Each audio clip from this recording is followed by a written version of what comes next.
Assalamualaikum warahmatullahi wabarakatuh.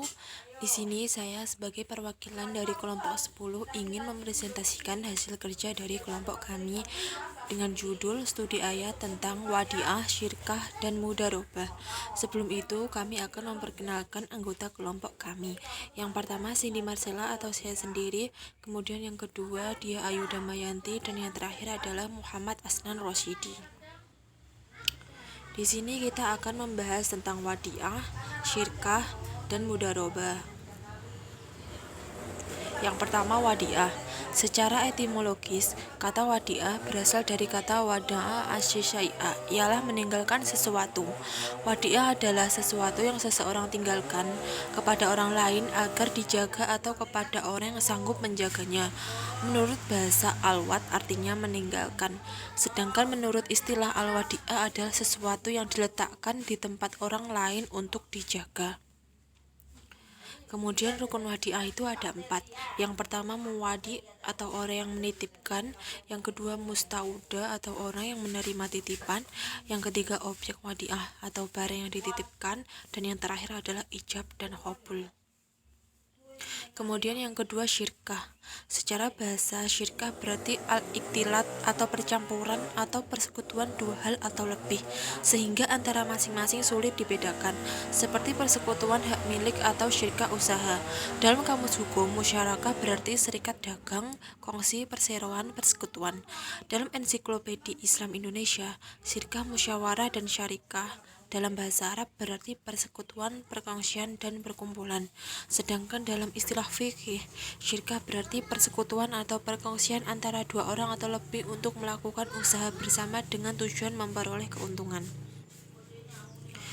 Secara umum, rukun syirkah ada 3, yaitu sigat atau ijab qabul, yaitu ungkapan yang keluar dari masing-masing kedua belah pihak yang bertransaksi yang menunjukkan kehendak untuk melaksanakannya. Orang yang berakat yaitu dua belah pihak yang melakukan transaksi. Syirkah tidak sah kecuali dengan adanya kedua pihak ini. Disyaratkan bagi keduanya adanya kelayakan melakukan transaksi yaitu balik, berakal, pandai, dan tidak dicekal untuk membelanjakan hartanya. Objek akad yakni modal dan pekerjaan yaitu modal pokok syirkah. Ini bisa berupa harta ataupun pekerjaan. Modal syirkah itu harus ada. Maksudnya tidak boleh berupa harta yang terhutang atau harta yang tidak diketahui karena tidak dapat dijalankan sebagaimana yang menjadi tujuan syirkah, yaitu mendapat keuntungan. Syirkah itu memiliki 5 syarat. Yang pertama ada barang berharga yang berupa dirham dan dinar. Kedua, modal dari kedua pihak yang terlibat syarikah harus sama jenis dan macamnya. Yang ketiga, menggabungkan kedua harta yang dijadikan modal. Yang keempat, masing-masing pihak mengizinkan rekannya untuk menggunakan harta tersebut. Dan yang terakhir adalah untung dan rugi menjadi tanggungan bersama. Yang ketiga, mudarobah. Mudarobah atau khirat termasuk salah satu bentuk akad syirkah atau perkongsian. Istilah mudarobah digunakan oleh orang Irak, sedangkan orang Hijaz menyebutnya dengan istilah khirat. Dengan demikian, mudarobah dan khirat adalah dua istilah untuk maksud yang sama.